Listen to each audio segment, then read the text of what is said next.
Good morning, everyone. The time right now is 8 o'clock. I'm Patti Ann Browne. Today is Tuesday, November 10th, and making news this morning, a bail hearing is scheduled today for New York's highest-ranking judge. Yesterday, the Court of Appeals refused to suspend Saul Wackler from the bench.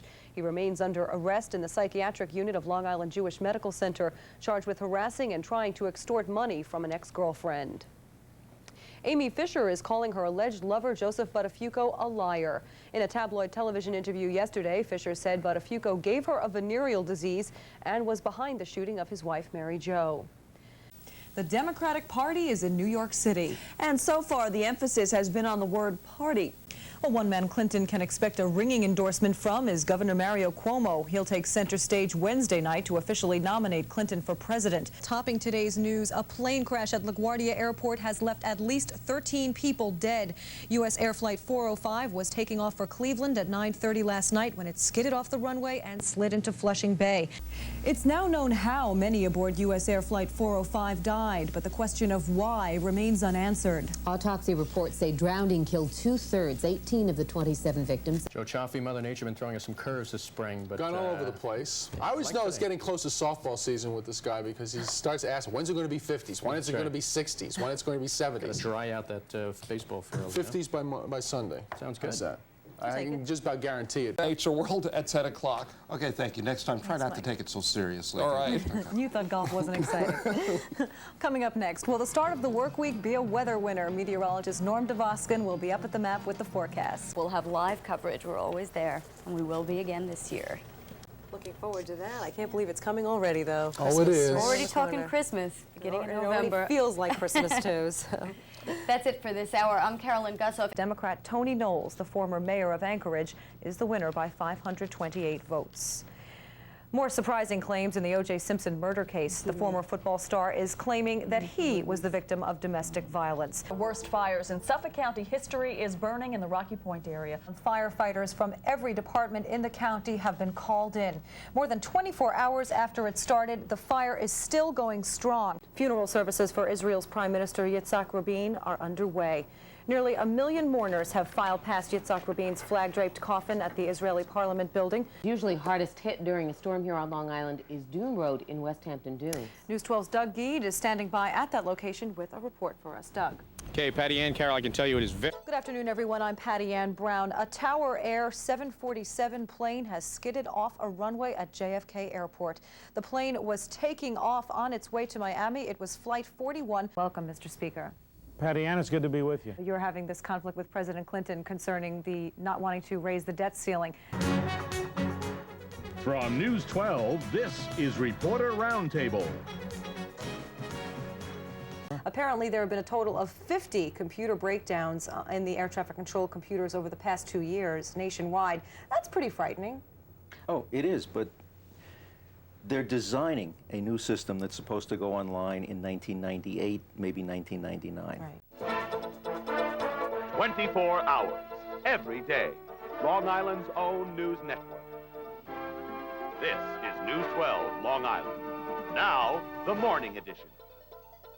A construction site accident in Valley Stream has deadly results. Good morning, I'm Patti Ann Browne. And I'm Matt Jablow. There apparently was warning from air traffic controllers before Tuesday's deadly mid-air collision in India. And there's word tonight that the famous Twin Towers may be closed for a long time. News 12's Patti Ann Browne standing by now in New York City at police headquarters. Patti Ann?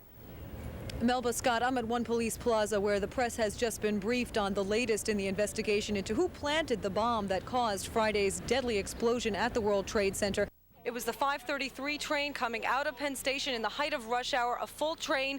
The train was traveling along the tracks when apparently, according to what witnesses have told police, a man on the train opened fire. State Senator George Pataki will soon be Governor George Pataki, the first Republican governor of New York State in 20 years. Long Island's religious leaders are hoping their visit here strengthened lawmakers' resolve to end what they call the Bosnian Holocaust. In Washington, D.C., Patti Ann Browne, News 12, Long Island. It was at about 1:45 this afternoon. Riders got on a number 4 subway train headed from Manhattan to Brooklyn when suddenly a device went off. Police are describing it as an incendiary device.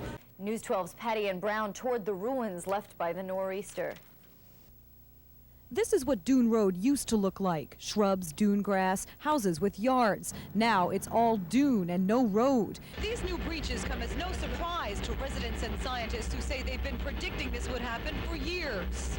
There were 229 people on board the plane. There are no survivors found so far. The Coast Guard is looking for survivors as we speak, and they're getting assistance from other organizations, including the Suffolk Police as well. At this point, we do have 32 bodies recovered from the scene. The plane that was being flown, as Scott mentioned, an older one, 747-100, which are no longer being made. We're now making 747-400. Congressman Peter King, he was in Washington when he received word of the plane crash. He came back to the island last night to be part of the search and recovery effort, and he joins us now with the latest. What can you tell us, having been at the scene this morning?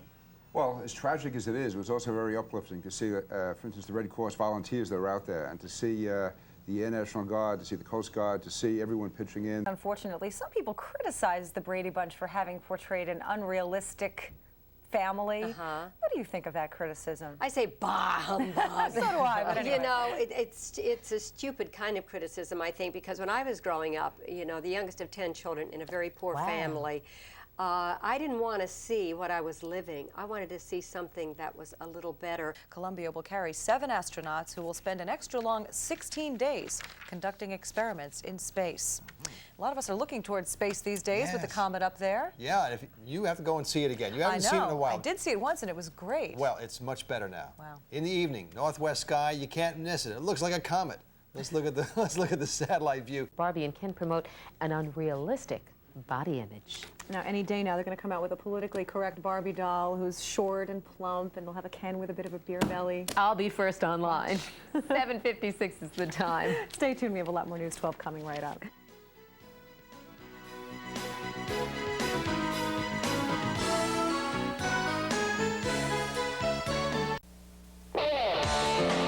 Caught up. Stand by man. 2.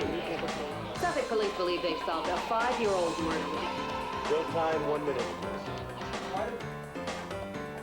10, 9, 8, and caught. 7, 6, 5, 4, 3, 2, 1.